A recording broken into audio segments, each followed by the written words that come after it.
Você já percebeu como algumas pessoas são extremamente convincentes? O estudo do convencimento ensina a influenciar sem ser influenciado, e é uma poderosa arma que pode ser usada para o bem ou para o mal. Alguns convencem através de argumentos sólidos e visando o bem comum. Outros aprendem técnicas de persuasão para enganar as pessoas, através de truques baratos e mal intencionados. Essa é a principal diferença entre influenciar e manipular. O objetivo desse livro é aprender a influenciar as pessoas e grupos de forma positiva e saber identificar técnicas de manipulação para se livrar delas. Robert Cialdini, autor de As Armas da Persuasão, descobriu quais os fatores levam os outros a dizerem sim, entrevistando profissionais e se infiltrando secretamente nas suas rotinas. Em sua pesquisa de campo, coletou informações de vendedores, arrecadadores de doações, publicitários e uma série de outros profissionais. Entrevistou essas pessoas e leu seus manuais. Se infiltrou secretamente em diversas empresas para aprender técnicas por 3 anos, um trabalho incrível. Sua primeira descoberta foi o efeito do excesso de informação no cérebro, que, diante de tantas opções, costuma criar atalhos para tomar decisões rápidas, evitando perda de tempo e energia. Por exemplo, quando comparamos 2 produtos e percebemos que um deles é mais caro, concluímos que deve ser melhor. Isso permite tirar uma conclusão sem ter que analisar todas as variáveis. Embora nem sempre funcione, é eficaz na maioria das vezes. Robert descobriu que a maioria das técnicas de persuasão se enquadra em 6 categorias básicas, que possuem o poder de gerar esse consentimento automático e impensado como se fossem atalhos ou gatilhos mentais. Na aula de hoje, vamos analisar os gatilhos da reciprocidade e do comprometimento e coerência. Na próxima aula, falaremos sobre os gatilhos da prova social e do carisma. E na terceira, falaremos da autoridade e da escassez. Já ouviu o ditado "é dando que se recebe"? Pois é, ele resume perfeitamente o primeiro gatilho mental, o da reciprocidade. Ele explica por que gostamos de retribuir favores de outras pessoas. Quando você ganha um presente de Natal, por exemplo, se sente na obrigação de também presentear. E se esquece o presente, fica extremamente constrangido. Já aconteceu com você? Quando alguém nos convida para uma festa de aniversário, a tendência é lembrarmos da pessoa quando formos dar a nossa festa. Ninguém quer se sentir ingrato. Esse gatilho é muito visto no mundo empresarial. Algumas indústrias farmacêuticas, por exemplo, dão presentes caros, jantares e viagens para os médicos na esperança deles retribuírem os favores indicando seus remédios na hora das consultas. Criar uma parceria direta representaria um conflito de interesses. Logo, fazem isso de forma indireta, o que não deixa de ser um problema ético. Quando recebemos um favor pequeno, nossa vontade de retribuir tende a diminuir com o tempo, mas quando o favor é grande, esse desejo se torna prolongado. É como se ficássemos com uma pendência em nossa mente. Precisamos retribuir o favor para não nos sentirmos mais em dívida. O próprio termo "obrigado" já reflete isso.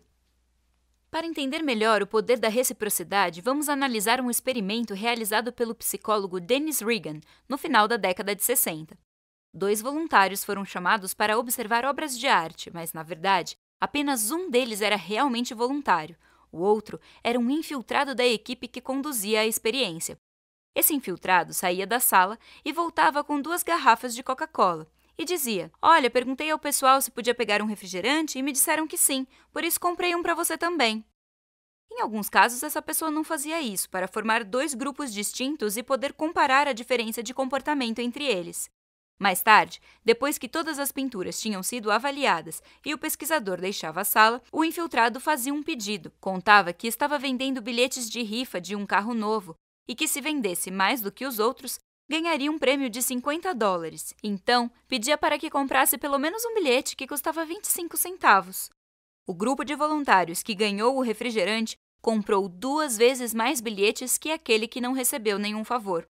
O presente inesperado os deixou constrangidos e, para aliviar a pressão psicológica da dívida, retribuíram a gentileza. O interessante é que ganharam uma garrafa de Coca que, na época, custava 10 centavos e compraram, em média, 2 rifas, que somavam 50 centavos. Um belo investimento para o infiltrado, não acha?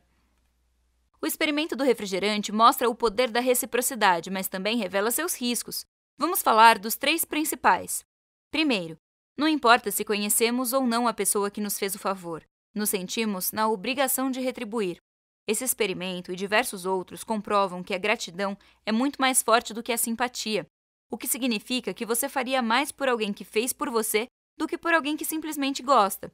tudo para se livrar da carga psicológica da dívida, afinal, ninguém quer se sentir ingrato ou aproveitador. O manipulador do experimento do refrigerante nunca tinha visto os voluntários, mas mesmo assim, atingiu o seu objetivo, o que pode representar um perigo na vida real. Segundo, não importa se você pediu o favor ou não. Nenhum voluntário tinha reclamado de sede ou pedido algo para beber. O infiltrado comprou por livre e espontânea vontade. Além disso, também estava bebendo o que mostrou que era uma boa ideia. Tudo isso deixou a pessoa sem jeito, tornando mais difícil recusar a gentileza, o que pareceria grosseiro. Essa obrigação social de retribuir colocou o poder nas mãos do manipulador. O terceiro problema é que esse tipo de interação pode gerar trocas desiguais. Na angústia de retribuir uma gentileza não solicitada a um estranho, o voluntário do experimento comprou mais rifas para se livrar da carga psicológica da dívida. No final, recebeu uma coca de 10 centavos e gastou em média 50 centavos. Percebeu os riscos? Em todo momento, o infiltrado estava no controle. Ele escolheu fazer um favor, o tipo do favor e o custo que teria. Também definiu de que forma deveria ser retribuído. É importante tomar cuidado para não cair nas mãos de manipuladores de plantão, disfarçados de pessoas legais. Como falamos anteriormente, todos os 6 atalhos mentais estudados neste livro podem ser usados para o bem e para o mal. Vamos entender como se livrar de manipuladores que tentam usar o gatilho da reciprocidade com más intenções. Alguns dizem que a melhor forma é simplesmente recusando o favor oferecido, mas isso só funciona na teoria, pois vai contra a nossa natureza. A sociedade vê com maus olhos quem recusa um presente e quem não retribui um favor. Além do mais, existe o risco de cometermos injustiças, pois nem todos querem se aproveitar da nossa boa vontade. A melhor estratégia é aceitar o favor, porém, atento a alguns sinais que podem indicar a manipulação. Precisamos olhar presentes, favores e gentilezas pelo que são, não pelo que parecem ser. Quando o favor envolver uma cobrança posterior, dando a entender que você tem obrigação de retribuir e o pedido da pessoa for desproporcional quando comparado ao que ela fez por você no começo, é um sinal de que existe uma tentativa de se aproveitar. Nesses casos, fique atento. O segundo gatilho é o do comprometimento e coerência. Ele diz que após tomarmos uma decisão, nos convencemos de ter feito a escolha certa e, assim, nos sentimos melhor. Isso ocorre porque o ser humano tem um desejo de ser e parecer coerente. Já que a realidade não muda, precisamos nos comportar de acordo com esse compromisso, mesmo que precisemos nos enganar. Tudo para manter a coerência. Por exemplo, quando as pessoas apostam num cavalo durante uma corrida, sua confiança naquele cavalo automaticamente aumenta, mesmo que o apostador não tenha nenhum controle sobre o seu desempenho. Isso ocorre porque o cérebro se convence de que foi uma boa escolha, pois já houve um comprometimento e é bom manter a coerência. Um experimento feito nas praias de Nova York ilustra esse conceito perfeitamente. Um ator pede para uma pessoa para tomar conta das suas coisas, pois precisa sair rapidamente. Em seguida, outro ator aparece fingindo ser um ladrão e começa a furtar os pertences dele. No grupo em que não houve o pedido para cuidar das coisas, apenas 20% impediram o furto. Quando o ator pediu para tomar em conta dos pertences, essa porcentagem saltou para 95%. Impelidos pela regra do comprometimento e coerência, os cobaias se tornaram verdadeiros vigias. O autor presenciou uma técnica muito usada por vendedores de carros nos Estados Unidos. O cliente vai à loja procurando um carro. Após olhar as opções, encontra um muito bom e com um desconto incrível. Combina de voltar no dia seguinte para fechar o negócio e em casa se convence de que aquela é realmente a melhor opção. Seu cérebro começa a criar outros motivos. O motor é potente, o interior confortável, além da beleza do carro. Pronto, o gatilho do comprometimento e coerência entrou em ação, o convencendo de que a escolha é correta. Tudo para fazer com que não volte atrás. Quando ele volta à concessionária no dia seguinte, o vendedor diz que infelizmente não vai conseguir dar aquele desconto, pois foi um erro do sistema. No início, era o único argumento que o convenceu, mas agora sua mente criou vários outros. A retirada do desconto é ruim, mas não o suficiente para fazê-lo desistir. Essa estratégia tem até um nome: técnica da bola baixa. Nela, o vendedor oferece um incentivo para firmar um compromisso que depois é retirado de repente. Como outras razões surgem, o compromisso se mantém firme e a venda é feita sem desconto. Mais um exemplo do gatilho usado de forma maldosa. Os compromissos que assumimos têm o poder de ativar nossa coerência, reduzindo as chances de mudarmos de ideia. Alguns deles são tão fortes que têm a capacidade de mudar nossa autoimagem. Quando nos comprometemos, começamos a nos ver de forma diferente e voltar atrás fica quase impossível. Mas nem todos os compromissos têm esse poder. Precisam ter algumas características especiais. Primeira, devem ser ativos. Isso requer que a pessoa faça ou diga algo para concordar, reforçando mais ainda na mente a obrigação de manter a coerência. Segunda, públicos. Compromissos assumidos na frente de outros geram um impulso de manter aquela posição para parecer coerente. Terceira, trabalhosos. Está provado que quanto maior o esforço envolvido num compromisso, maior será a sua capacidade de influenciar as atitudes da pessoa que o assumiu.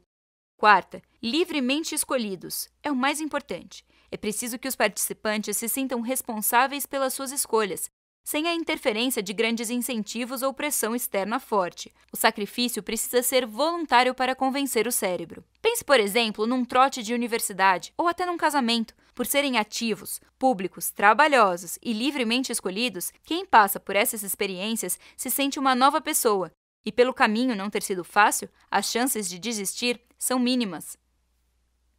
Existe uma forma prática de identificar se você está caindo na armadilha do comprometimento e da coerência, seja através de uma manipulação ou enganando a você mesmo. Quando está diante de uma escolha, por exemplo, um apartamento para alugar, pense primeiro nas vantagens. Definindo os critérios importantes para você, fica mais fácil comparar as opções disponíveis. Só depois disso a decisão será considerada racional. Mas quando decidimos, antes de avaliar as vantagens, estamos racionalizando e não raciocinando.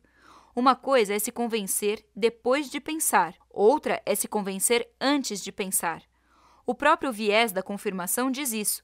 Quando escolhemos um lado, consumimos conteúdos que reforcem essa ideia, pois nossa mente tem medo de ser convencida do contrário. Esse gatilho é muito forte em pessoas mais velhas e em culturas mais individualistas, pois são grupos onde honrar compromissos anteriores e mostrar estabilidade e coerência é muito importante. Precisamos tomar muito cuidado, pois o gatilho do comprometimento e coerência está muito presente em discursos políticos, apelos religiosos, relacionamentos pessoais e comerciais. É preciso identificar quais desses compromissos são realmente vantajosos para nós e quais não são, porque uma vez dentro deles, nossa tendência é não querer mudar de ideia. E aí, o que achou da nossa primeira aula? Hoje aprendemos o poder dos gatilhos da reciprocidade e do comprometimento e coerência, além de formas para identificar e se livrar de pessoas mal intencionadas. Lembrando que os gatilhos também podem ser usados para o bem. Empresas que oferecem os melhores produtos e serviços despertam um sentimento de gratidão nos seus clientes, sem o peso das trocas desiguais. Criar um relacionamento de longo prazo com eles também aumenta o comprometimento e coerência, mas dentro de uma relação honesta, onde todos saem ganhando. Não há nenhum problema com isso. Na próxima aula, veremos o poder dos gatilhos da prova social e do carisma. Um abraço e nos vemos lá! Bons estudos!